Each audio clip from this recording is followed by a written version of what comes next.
kumsaan ka zakua sumuk le paro alawin her chuaka March nikhat alawni chuan MNF party chuan jinglamdar khata independence an puang taru mai Mizoram hun hranga India sipai chu an mei ngala sarkar lai puitin a keke mai March nili le ninga a chuan India sipai ten jet fighter alimangin aizol puya bom voi engemoza an thlaka leilama Indian Army training tak aron tir boka MNF volunteer depot ram maya chuakin an ram le ngal boka tichuan Mizoram chu ram buhai alonita Peter le Peter Tlabara langwa lepa Hnahthial itu mumal nei lovin an ram bua nu le nula ten ngai sakle ti duda an toka naupang an trapa lao thlavarin nuna an tlan chia mizomi buiteka an ratei tak zedani Mizoram rumri chuan tlangwal huaisen ramle nam mangai tu Lalhleia silonga le khajira mek chu akai chuak ta kumsang zakua somruk le paruk zun thla MNF zomin a thian pene an luta le khathia mani boka skin lieutenant pekngal ania Army headquarter staffin atot pota kumsang zakua somruk pariata captain rank kaisa tier ania hehi athini thlenga areng nei anita ani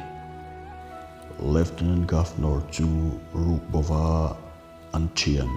jail tang techan chuana nakman atuma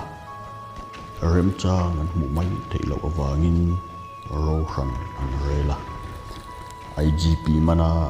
chumi nena thleng chu an tum le ta remfel takarotin a office lukchilin anung chungaman an tuma an tumanga thila thleng lo avangin anung chungin an man thei talova IGP le police officer pani te chu an kap rung ta a chuve le sipai ho tu chuan captain Lalhleia captain thangre lova le lieutenant Rohnaa te chu an luman cheng sing khat ni in wanted an ni thu an pawh chu wangin an thian te chuan captain Lalhleia le ho te chu Mizoram chu asana East Pakistan panmai turin thu chuti mai tu em niang ma sela captain Lalhleia chu dam le tang khata an tiang chung le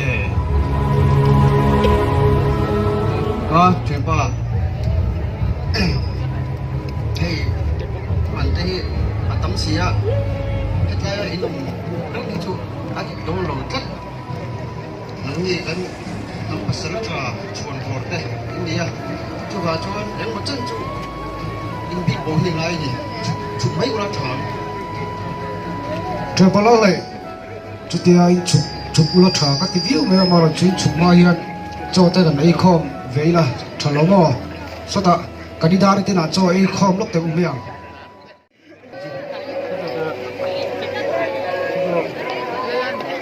Trapala hey akho har thlam dong khop me ma ro chu in chut nei chu ngai sia en poli se chut phut ula dam teng dei mulenga kan thei pa to kan chula Mizo India sarkar juga kata pegonya. chutia cho chuan anrebu panin an suaka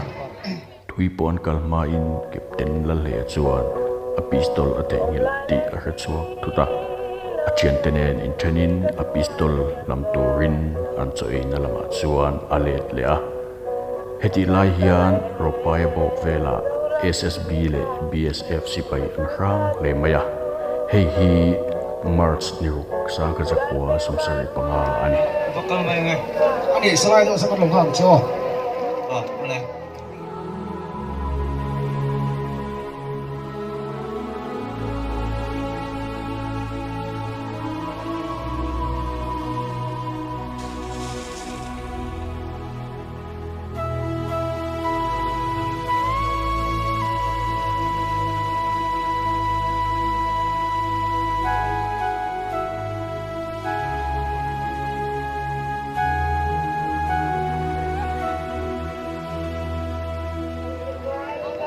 Capt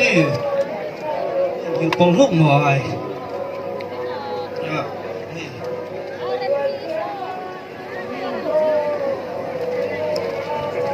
Mang tikini bekanto niya ho, film kurtero, Oleh Capt mong chao mang chale, mong chale kapatid. Oh, kanu patin. Sila ay taigile, ko'y tumin mang chakan dulaw sinbi. Oh, upan ko'y takip.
Vai si pai hovin a om vui tum zet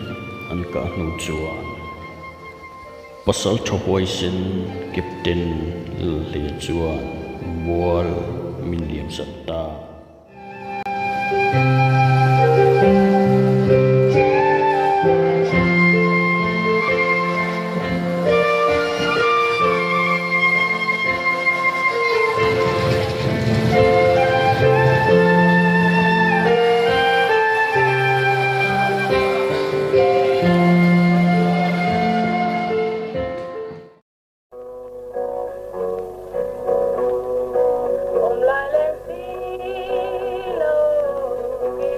kan uyah kan ngayah kan thil hian anum hrangani thangthar te hian ichan chin hi an la ron soi thinanga zofa te thil hian isak ming hi adai le to ngai lovang